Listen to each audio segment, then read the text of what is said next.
Ripple received a $125 million fine, while Bitcoin slumped below $50,000 for the first time in 6 months amid market-wide turmoil. Also, Vice President Kamala Harris's team began efforts to woo crypto voters. In South America, Brazil approved the first Solana ETF. Final ruling concludes Ripple versus SEC. Judge Annalisa Torres made the final decision in the Ripple versus SEC lawsuit on August 7, imposing a $125 million fine on Ripple for its violations of securities laws from XBRP sales to institutions. This ends the 45-month lawsuit in the absence of any appeals. The fine was 94% lower than the $2 billion proposed by the SEC, but 12x more than the $10 million suggested by Ripple. Still, Ripple considered it a partial victory, with XBRP skyrocketing toward $0.65 shortly after. 2 days after the ruling, Ripple revealed that it had begun private beta testing of its proprietary Ripple USD stablecoin on the Ethereum and Circle mainnets. Bitcoin drops below 50,000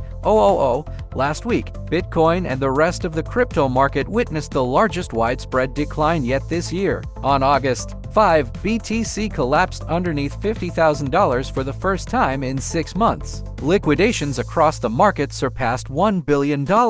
Meanwhile, Bitcoin whale accumulation took shape, with reports confirming the purchase of $23 billion in BTC within 30 days. BTC eventually recovered the $60,000 level as the market rebounded. CryptoQuant's Ki Young Ju suggested Bitcoin could still reach a new ATH if it holds above $45,000. Harris looks to the crypto industry. Last week, Democratic presidential candidate Kamala Harris's team made efforts to woo crypto voters. On August 6, Harris picked Minnesota Governor Tim Walz as her running mate. Following this move, the Democratic candidate's odds of winning the elections shot up from 3% to 46% on Polymarket. Shortly after, Harris overtook Republican Donald Trump in the polls. Further reports confirmed that Democratic stakeholders launched a campaign dubbed Crypto for Harris to engage crypto industry leaders on pro-crypto policies. A virtual crypto roundtable meeting occurred on August 8.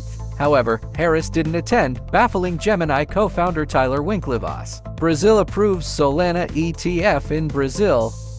The country's SEC approved the launch of the first Solana ETF last week. However, the product remains in the pre-operational state. The reports confirm that the ETF needs to secure approval from Brazil's stock exchange B3 to officially launch. FTX to pay $12 billion to creditors. Judge Peter Castell ruled that FTX and Alameda Research would pay $12.7 billion to creditors in its settlement with the CFTC and cease providing any services related to crypto trading. Crypto venture capital. Several startups secured significant funds last week, including Andrena $18 million, Vessel $10 million, Cartridge $7.5 million, and Pentagon Games $6 million. CEHV founder Adam Cochran discussed in detail how VCs have slowed investing in crypto by a lot.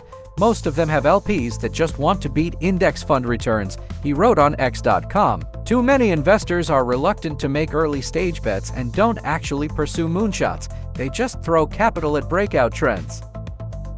Don't forget to like, subscribe, and hit the bell for updates.